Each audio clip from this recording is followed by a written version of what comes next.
to a special presentation of KSAT Explains. I'm Myra Arthur. We're calling this the best of, some of the best stories we have brought you that are just as impactful and informative right now as they were then. The idea behind KSAT Explains is to take one topic and go much further than any headline, to give you context and perspective. Here's what you'll see tonight.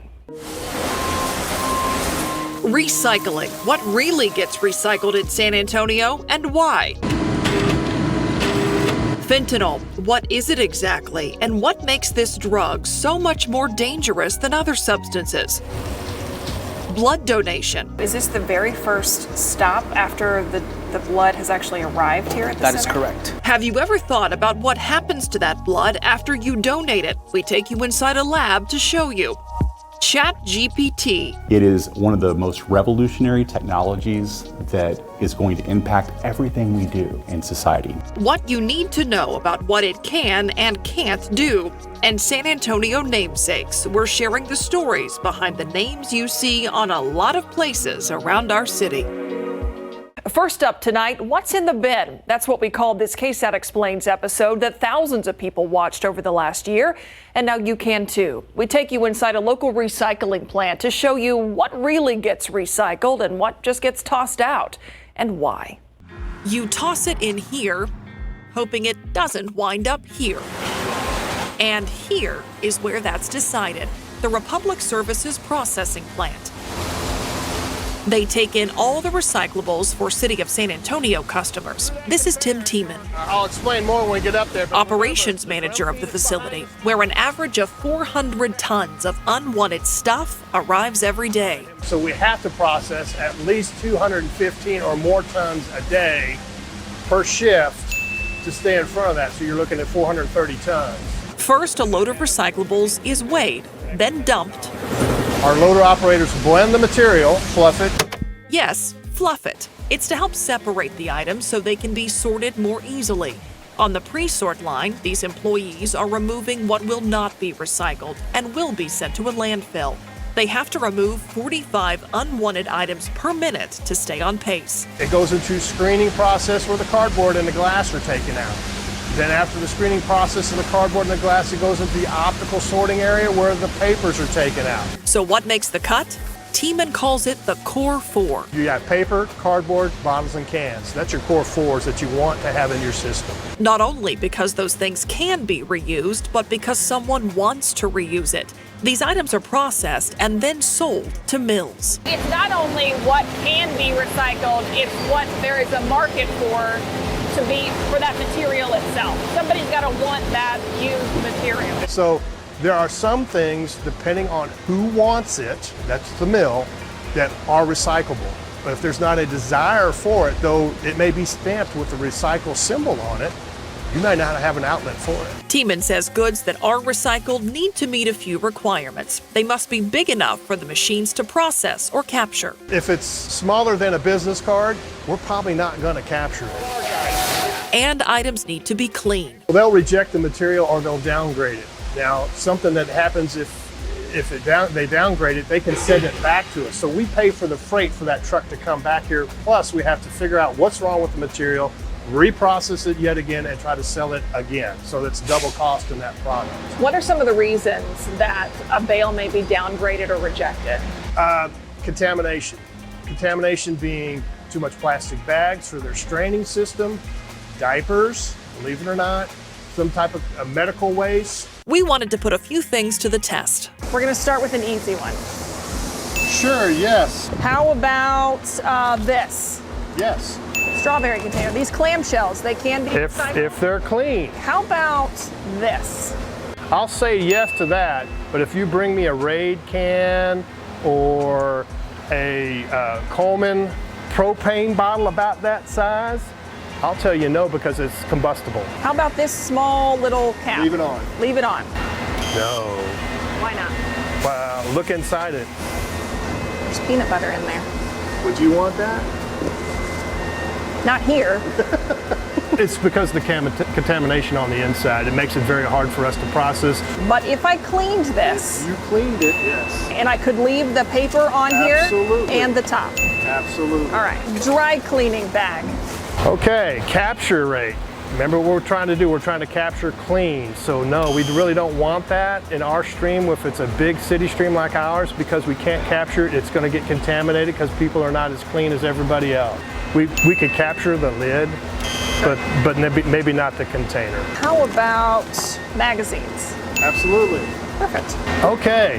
Now, if it's truly that thin glaze, you think this is cardboard, right? Yes. It is kind of a corrugation, but it's you can see it. So yes, we could capture it. So you could put it in there, as long as that's all you throw in there. You don't throw the inner in there too. Okay. Because then we have to separate that inner from the cardboard. We'd rather you separate the inner and the cardboard, put them separately, and we'll capture them separately. Okay, so the plastic bag that my football set came in, that's got to be Gone. removed. Yeah. I didn't do a dirty one because I'm not going to do that to you, but let's pretend.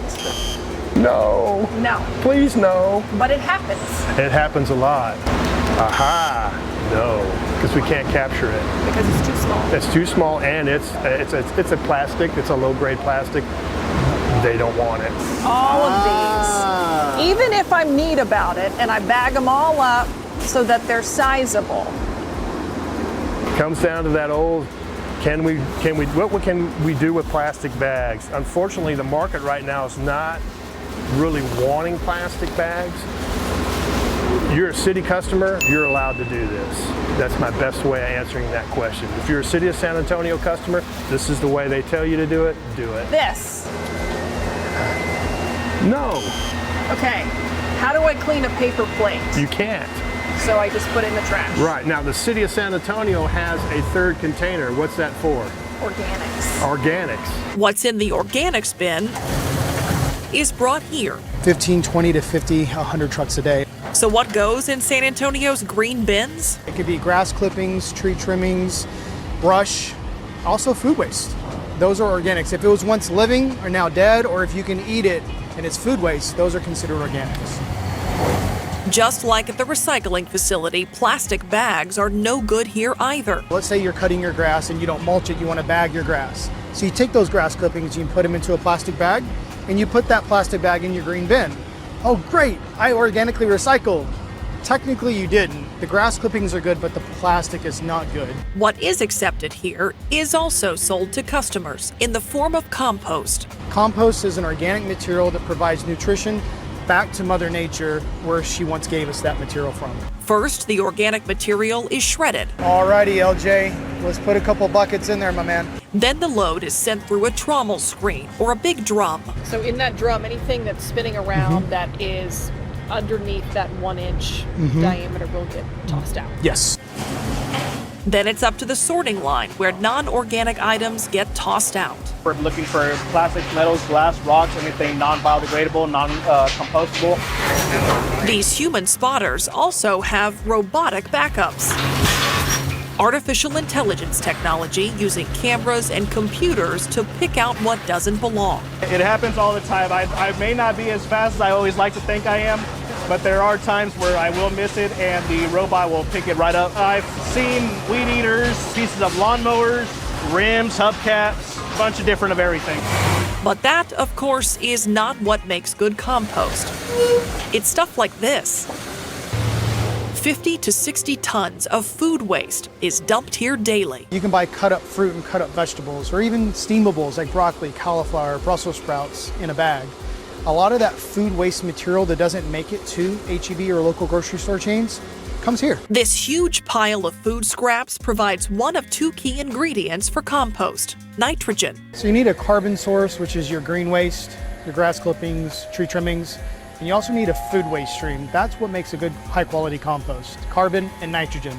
Food waste material, otherwise known as food scraps, provide a good source of nitrogen, whereas green waste provides carbon. The piles sit for up to 2 months where they cure and mature until the compost is ready. Last year alone, we diverted 67,000 tons. So by doing this, we're reducing the amount of trash and good material going to landfill. And that's the goal when it comes to organics and recyclables. Yes, one man's trash is hopefully something someone else is willing to pay for. But the hope is also that the environment isn't charged nearly as much. What you just saw there were just a few of the items we put to the test to see if they can really be recycled. But that wasn't all the stuff in my bag. You can see the full video of what worked and what didn't by scanning this QR code. Still to come here tonight, San Antonio namesakes. We explain the stories of the people behind the names you see over and over again. Think Tobin, Frank Modla, Wurzbach, and more.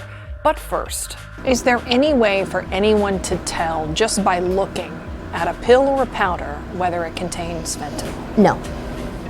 And that's what makes it so dangerous. We're headed to the DEA lab in Dallas to explain fentanyl, what it is, where it's coming from, and why it's so deadly.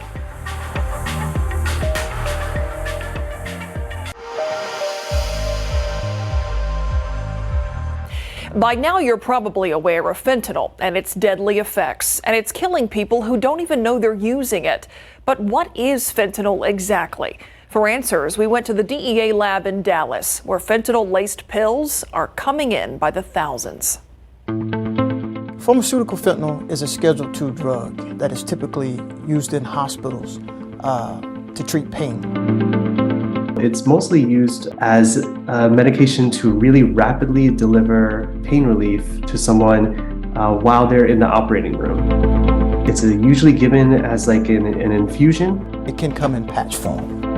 It is one of the fastest acting opioids that we know. It acts within like 1 to 2 minutes. There is no pill form. We told you about a mother who feared her 17-year-old daughter died of a fentanyl overdose. The medical examiner's toxicology report confirmed that news. Federal officials are sounding the alarm over an increasing number of fake prescription pills that contain potentially deadly fentanyl.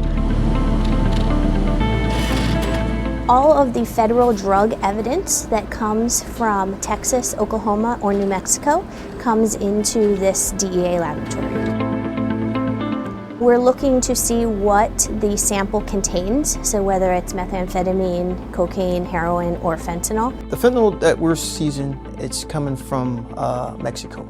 It's being smuggled into our communities by these Mexican drug cartels. They're making it look legitimate in a manner to appear to be Oxycontin, Percocet, Adderall, and other prescribed drugs.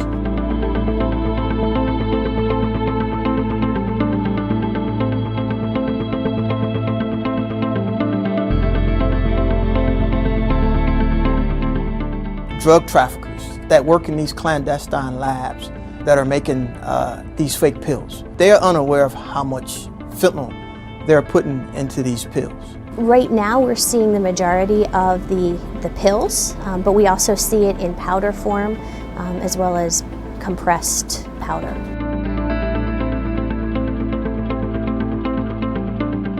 Is there any way for anyone to tell just by looking at a pill or a powder whether it contains fentanyl? No. And that's what makes it so dangerous.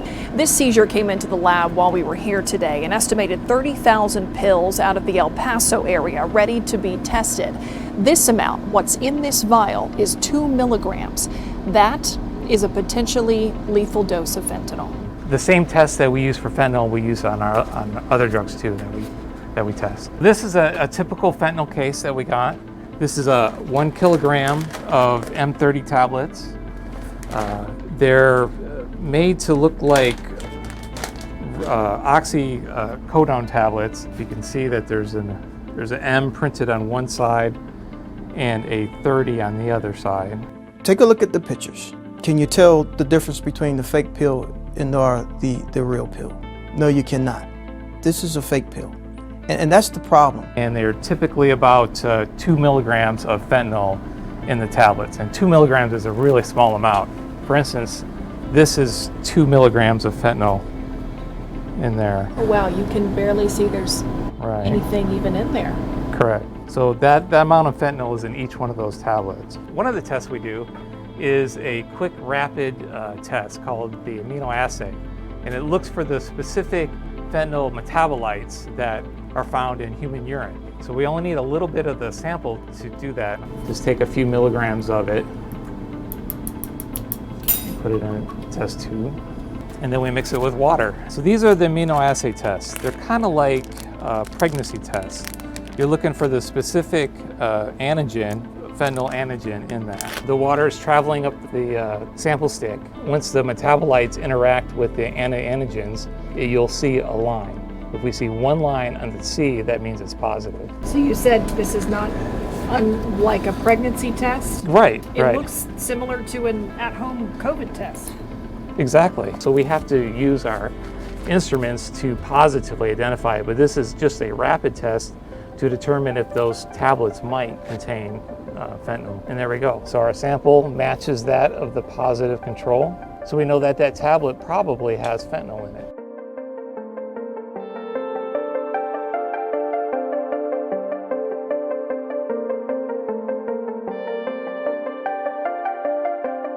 It appears as though it could be candy. And the drug dealers are utilizing rainbow fentanyl to reach our kids. It's more of an attraction. Therapeutically, it's 100 to 200 times more potent than morphine. We are seeing already like many overdoses happening in high schools. There is less time, I would say, to save them than if they were to overdose on any other opioid. But that still doesn't mean that you can't save them.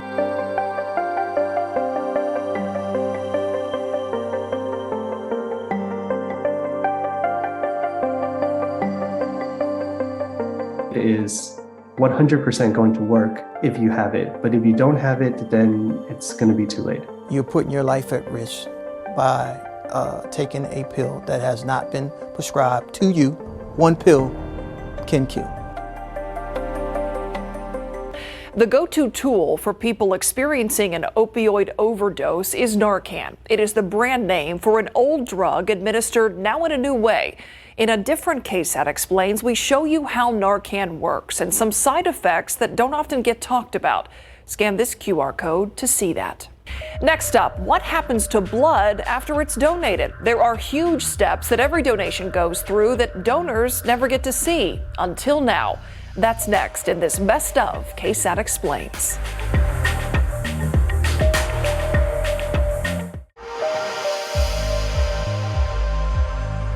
You've likely heard about the need for blood donations to save lives. That need is always there, especially post-pandemic. But have you ever thought about what happens to that blood once a person donates it?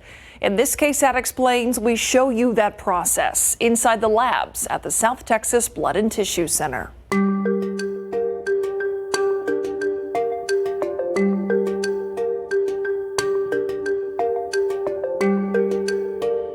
So right now we're at South Texas Blood and Tissue Component Manufacturing Lab. Is this the very first stop after the blood has actually arrived here at the center? That is correct. This is where all the manufacturing takes place from all the units collected earlier or during the day.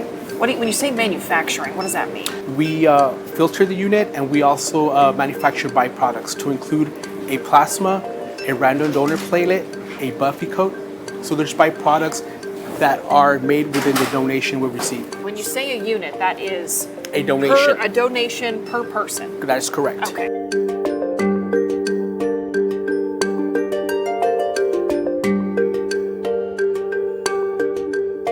Is that something that can be taken out that is of correct. the blood, and then the blood itself, it can also still be used in the correct. future? Correct. Okay. So this is where the separation takes place. This is when your actual red blood cell will separate from your plasma, and this process is called the centrifugation process.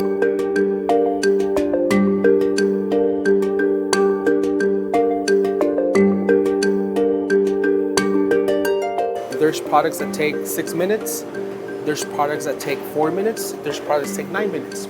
Oh, so we're talking no time at all though, under 10 minutes. So that's telling us that we have a unit here that was drawn early 9 a.m.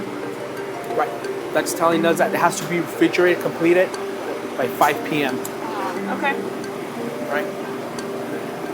Some of the products that we do manufacture are time sensitive. Yeah. So we want to make sure we execute them before they expire on us.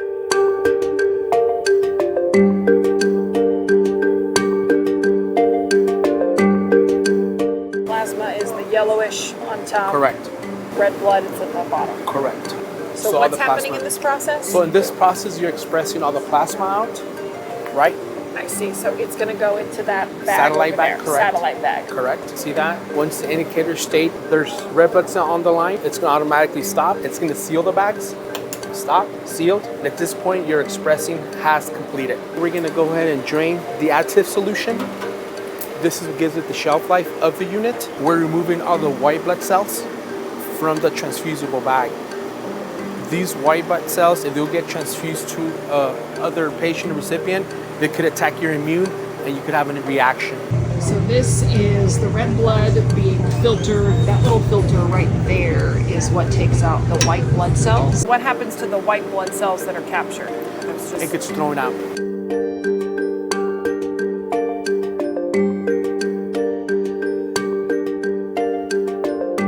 The South Texas Blood and Tissue Center serves 48 counties, more than 110 hospitals. That's about 22% of the entire state. And this is the entire blood supply they have, ready and available. It's not much.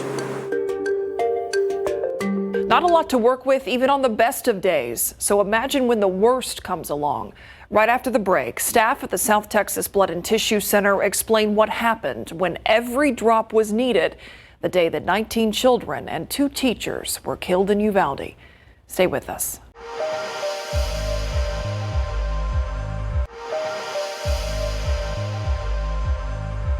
Welcome back to this special presentation of KSAT Explains. We've taken you inside the labs at the South Texas Blood and Tissue Center to show you what happens to blood after it's donated and what happened the day that every last donation was used to respond to the Robb Elementary tragedy in Uvalde. But do you know how many of these units you all actually send out and that get used on a daily basis? The answer I have, not enough, because that's a true statement. Yeah. It depends on our collections. It all depends on our demands of our local hospitals. There's situations like we had in Uvalde, in which we just had we just depleted our inventory. What happened that day? What do you all do? I just don't have the words, Myra, because it was just, it's hard, It's hard because some of us are parents, so we regrouped, right? And at the end of the day, we just had to do what we had to do. End of story. I just can't say you can't get used to this stuff, because you can't, especially when you have little ones involved in these types of tragedies. But my team did a great job. It had to be incredibly impactful to look around at the end of that day and see that everything was gone. Your entire supply was gone. Correct. There's days in which we don't know our target patients because we really don't know, but that day we knew.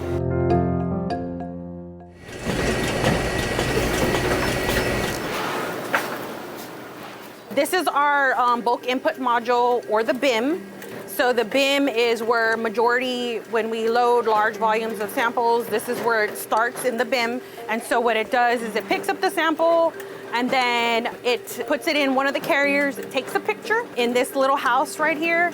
And then that communicates with our information system. And it says, hey, I need this assay to be done. So the track knows that based on that code that it has specifically tied to that sample, where it needs to go. It determines what centrifuge and what program, the timing for which that sample needs to be spun. For South Texas, we probably test maybe 10 to 12 different analytes or assays for each donor.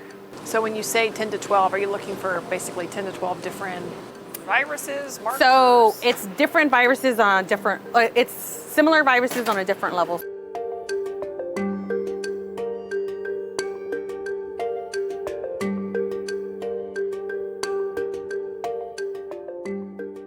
So when the blood is screened and it's good to go, all of our results then are transferred, and then those results are communicated back through to South Texas, and then South Texas follows their routine for providing those products to various places within the community. The need for blood only goes up during the holidays, and it's so easy to donate. Go to southtexasblood.org to find a donation location near you. Next up, one word and 3 letters you've probably heard a lot about this year, ChatGPT. It is the artificial intelligence technology that seems to be changing just about everything. What it can and can't do next. The changing season. In a blink, patterns shift. The what if becomes what now. But you stay prepared with the trusted weather authority, built to keep you and your family safe.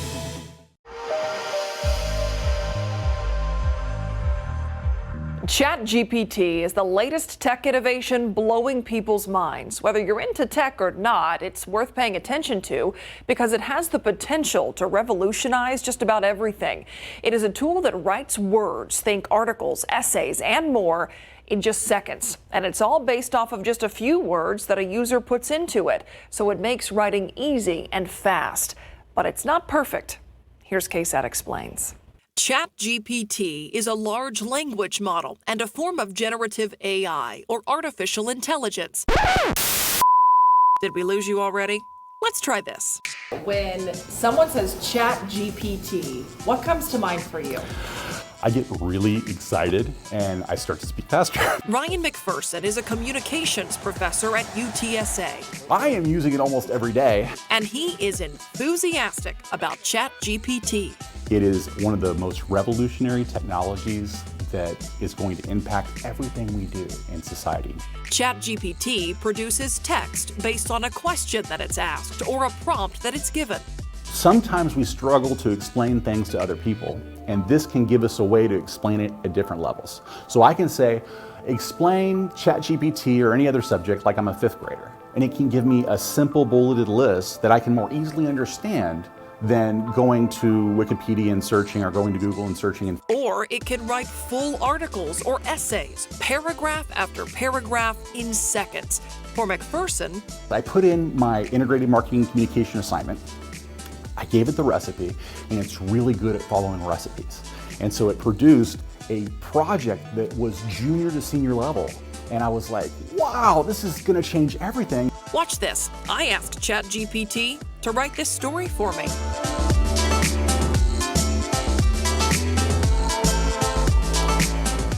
All that content in less than a minute. The ability to create something this thorough, this fast is new, but the technology to predict language is not. It's actually been out there for a long time. It's just getting better over time. My name is Anthony Rios. I'm an assistant professor in information systems and cybersecurity. Language model is basically you're given some input sequence of tokens, and then you're trying to predict future tokens. You can think of a token as basically a word, but sometimes we're thinking about subwords. As an example, given the input sequence, the University of Texas at, right? And then the model would learn to predict things like San Antonio, or Austin, or Dallas. Something I was thinking of is a feature on my email, autocomplete, right? If I type the word sounds, my email suggests good exclamation point every time. Is that the same kind of thing? It's the same thing. Yeah, it's the same thing.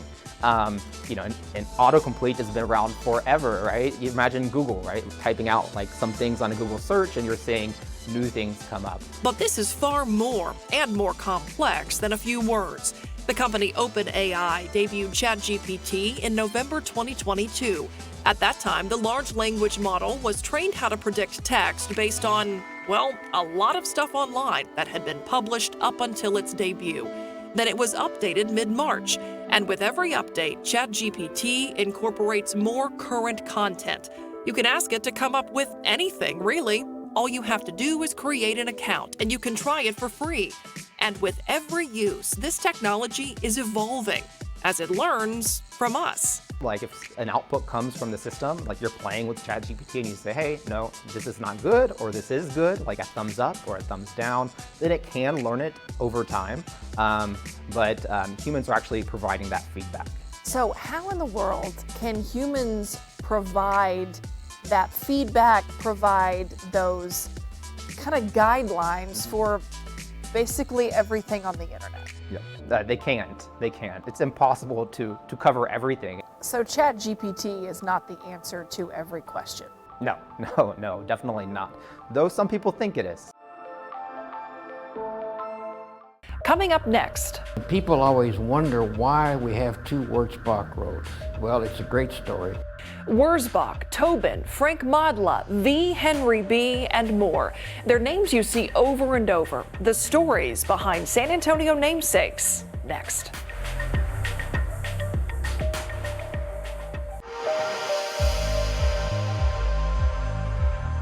Have you ever driven by a building, a park, or a street sign and thought, I wonder where that name came from? There are several San Antonio names that you see over and over again across the city. So it got us asking, who are these people and what did they do that was so significant? Here's this KSAT Explains on San Antonio namesakes. Tobin, Modla, McAllister, Wurzbach. Who were they? To help us answer that, let's tell you who this is. Tell me your name. David Green. And what's the title of your book? Place names of San Antonio and surrounding counties. He's an orthopedic surgeon by trade and a lover of trivia and history by trait. I was on the faculty of the medical school for 8 years, and my office was on Floyd Curl Drive. And for 8 years, I asked people who was Floyd Curl, and nobody could tell me. That curiosity launched years of research for his book. Floyd Curl Drive is one of the main roads running through the medical center on San Antonio's northwest side. So who was Mr. Curl, or rather, Reverend Curl? Turns out he was a Methodist minister. He chaired the first meeting when some businessmen and medical people got together and said, let's build a medical center. And the first building out there was Methodist Hospital, and so they named the only street in the whole medical center for Floyd Curl. San Antonio has no shortage of streets bearing someone's name, but there are two that tend to raise a lot of questions, and not just about their namesakes. People always wonder why we have two Wurzbach roads. Well, it's a great story. William Wurzbach and Harry Wurzbach were brothers. William, the oldest, he was a Texas congressman from 1895 to 1897. In 1904, William Wurzbach and his father-in-law, Gustav Schmelzer, bought 1,400 acres of what is now the medical center. The dirt road that once led to Wurzbach's home became Wurzbach Road. And yes, Wurzbach Parkway. From Ingram Road to Lock Hill Selma, it's Wurzbach Road. Then from Lock Hill Selma to O'Connor Road near I-35, it's Wurzbach Parkway, both named for William. So, where does Harry Wurzbach come from? He becomes the first Republican elected to Congress from Texas since Reconstruction. He had served in the Spanish-American War and was very involved in veterans organizations, so he's much beloved for that reason. Of issues like civil rights, he voted for an anti-lynching bill, for instance, which was an act of great courage on his part, certainly. People wanted to do something for Harry, so they went down to city council and lobbied to get a road named for Harry. People were upset because there was already a Wurzbach Parkway and they thought they'd be confused. They lost, and it is confusing. A giant building downtown bears the name of a giant San Antonio legend. Henry B. Henry B. The Henry B. Gonzalez Convention Center. Henry B. Gonzalez is one of the most significant San Antonians, I would argue. He was in Congress for more than 30 years, but he started out in San Antonio City Council. Then Gonzalez became the first Mexican-American elected to the Texas Senate in 1956, and the first Mexican-American from Texas elected to U.S. Congress in 1961. Incredible dedication to attacking and speaking out against segregation of Mexican Americans in the 1950s. He was seen as a person who cared about people no matter their station. His real claim to fame was when they had the big banking savings and loan scandal. He upset a lot of people, but the people who didn't like him said at least he's trying to get to the bottom of the crisis and make things better for everyday San Antonians. We're just getting started with this one. The story of a World War I ace pilot and a famous fight over a freeway. When KSAT Explains, San Antonio namesakes continues next.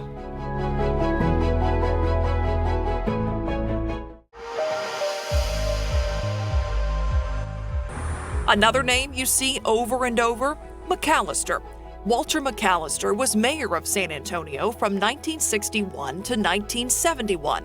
He was instrumental in helping expand San Antonio College. There's Mayor McAllister with the president of the Conservation Society, Mrs. Brooks Martin, or Pinky Martin as she was known, and of course the famous Congressman Henry B. Gonzalez. They're all smiling here, which is a little unusual because actually the Conservation Society fought Mayor McAllister for most of his tenure in office because they were against the highway that was going to be built through Brackenridge Park. But he had the vision that we needed a road from downtown to the airport, which is 281, and it bears his name. Eventually it was built because of the Conservation Society's opposition. The city was unable to use federal funds, so it did it with state and local funds. Sometimes it's called McAllister Freeway to honor him, and sometimes, at least initially, it was called McAllister Freeway because some folks resented that that road plowed through their front yards and their backyards, and so they said he should get credit or discredit. Now from one name to many, the Tobin family. The Tobin family they were huge philanthropists in San Antonio. John W. Tobin, who was mayor during one of the great periods in San Antonio history,